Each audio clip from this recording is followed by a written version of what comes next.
here's my favorite thing about the offseason. Here's my favorite thing about the offseason. The Niners have pretty much given up on Trey Lance, and yet they just drafted him in round 1 again. They've spent 3 firsts and a third on him. He's finally making improvements that they weren't able to get out of him for 2 years. They acknowledge it. Kyle, Kittle, Debo, Ayuk all acknowledge it. And they're more concerned about coaching Brandon Allen. Well, you know why? Because they're coaching to lose. They're coaching because they're coaching under the auspices that their quarterbacks will get hurt. That's why you put effort into the number 4 guy who really – can we touch on this? Can we go? Let's talk about Brandon Allen right now. For people that don't know, Brandon Allen threw 5 passes today in 11 on 11s. Same number as Darnold. Same number as Lance. So Purdy threw 9 plus a sack. So he essentially got 10 dropbacks. 10 reps. While the others got 5 each. So Purdy is twice as important as everyone else, and Brandon Allen is just as important as Lance and Darnold. That doesn't make any freaking sense to me. Explain that. Well, Brandon Allen is a career number 2 quarterback, as we know. Okay, and he's behind. He's been behind Joe Burrow his whole time. Yeah. So those of you who may not have known, I guess everybody knows by now, but Joe Burrow just had a little bit of a scare. He just had a little bit of an injury scare with possibly his Achilles, which turned out to be a strained calf. My main point being is that Brandon Allen is not going to clear waivers. He's not going to sit on anybody's practice squad. Okay. I mean, like we saw what happened to Cincinnati today. There's a little scare with Joe Burrow. I mean, they're this close to wanting Brandon Allen back. Yeah. This close. So that close. So if that is the case, and if Brandon Allen was a true 4, that's why we're confused, because 4s don't get the same reps as 2s and 3s, especially 2s and 3s that are supposed to be in a competition. Right. So, Coach, we thought this was a 2-way competition for the number 2 spot. It's a 3-way competition. And I've never, ever heard of any type of competition for a backup quarterback job. I think this is new ground in the NFL. Yeah. So what they're doing is in my opinion, I feel, and this was brought up in Spaces before, so I don't want to take this as my own. I didn't get a chance to say it. Roscoe's? Yeah. Roscoe's. Oh, he hit me up at 9 a.m, asked me if I could bless it. Sorry I couldn't be in there. I have no free time. Roscoe, I didn't even text him back. I'm sorry, man. I love this. His stuff is great. Shout out Roscoe's.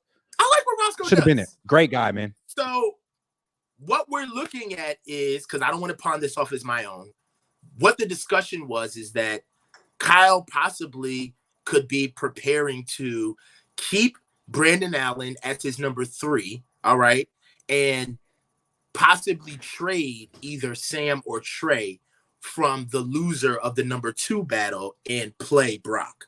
So that's why Brandon Allen has to get as many reps as Trey and Sam, is because he's not the number 4 quarterback. He's the real number 3, and they're trying to figure out whether or not they want to offload Sam or Trey. That's the way I see it. And the thing about like offloading Sam, man, his market's defined. He was just a free agent a minute ago. So he would have to play. He's got to give us right. Like he's just going to show up with the Niners for a week and people be like, you know what? I think he's way better now because he's been in San Francisco for No. So I think the preseason actually matters. Like these joint practices, what the Raiders tell the rest of the league, what they think of these quarterbacks, how the Niners showcase them in preseason. If there is a trade, it could happen like right at cutdown day. And I almost feel like there could be a trade as long as Brandon Allen keeps getting the same amount of reps as Lance and Darnold. It makes me feel like one of those 3 guys isn't going to be here during the season and they don't know which one it's going to be yet. And they're going to try to trade one of them. And then ultimately what we're really doing is we're wasting time, right? Because the Niners love to do that at quarterback. They've been doing it for 6 years. I mean, if they gave out championships for wasting time, we'd always win rings. So thank you. So that's right. What I'm saying is that we're just wasting phenomenal time. The teams that we're supposed to be competing against, they're playing their number 1 starter. They're not wasting reps trying to figure out who their 4th guy is. Right. They're not trying to juxtapose. They don't have a 4th guy. They don't have a 4th guy. They don't have one. Right. No. They're not building. I mean, really what Kyle is doing is building plausible deniability. He's not saying, he's not looking at this and saying, man, you know what? Last year was unfortunate. We had a lot of injuries at the quarterback position. This time around, what we're going to do is we're going to shore up 3 strong spots, and we're going to get ourselves together. No. We're going to protect our quarterback. No. what Kyle says is, you know what? We can get 4 quarterbacks. Yeah, that's right. Right? I don't have to change anything. I'll just get more quarterbacks and more tight ends. Just get more quarterbacks, because that goes right into the narrative of it was never about the quarterback. It's always about the scheme. It's always, and he has and that's why he likes Brandon Allen. And that's why he thinks he sees something in Allen that no one has seen before. And you know what? All of those guys on that team, all they do is evangelize the same talking points. This offense, anybody can get in here and run this offense. All they have to do is says it, Kittle says it, Juszczyk says it, everyone says it. It's ingrained. Yes, because Kyle says it. Because Kyle says it. Yeah. Come on, man. So it's not about the true essence of football, where in Kansas City, in Philly, and in Buffalo, and in LA, they're looking at this like, man, we got to get these guys. We got to get the offense at its prime position to be prepared to be at the service of our quarterback. We got to make sure that everybody's in tune. What we're doing is making sure that Kyle feels good about going in with the most weapons. That's it. It's not about us. It's not about us being our chemistry. It's not about us getting on the same page. It's about making sure that we have enough trappings, enough things to grab onto if and when we get hurt, because the proof is in the pudding. We've been here over 6 years and we cannot keep that position healthy. We can't. So they're all going to play. Yeah. And Kyle knows it. And I don't think he's really tripping about it. So he knows if Trey requests a trade and is like, hey, this isn't really what I asked for, that Kyle could be like, sorry, I don't care. You'll play eventually. And then you'll probably get hurt too. So sorry. Yeah. So I mean, we like Iggy. It's season time, dog. We don't got time to be wondering what they doing. You know, they're doing it. You know what I'm saying? So let's roll Brock out. I want Brock to be healthy. I want us to win, but we'll see. Kevin Crittenden says, what would need to happen for Kyle to have a change of perspective that could alter the way he views coaches the quarterback position? Can people change? This is the question with Kyle. Yeah, he'd have to get fired. But even coaches that get fired, not all coaches who get fired have like a big, what they call it, a come to Jesus moment where they would look at themselves and have an honest reflection and change. Chip Kelly never had that moment.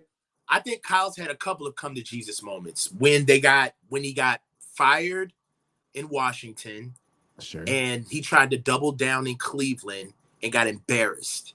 He had to have a come to Jesus moment at that, because that was a crossroads in his career on whether or not he was going to be a serious coordinator or not. And if you think about it, case in point is that he got the job in Atlanta, but he did interviews in Atlanta where he talked about how much that time getting fired in Washington and having to watch his father get fired changed him.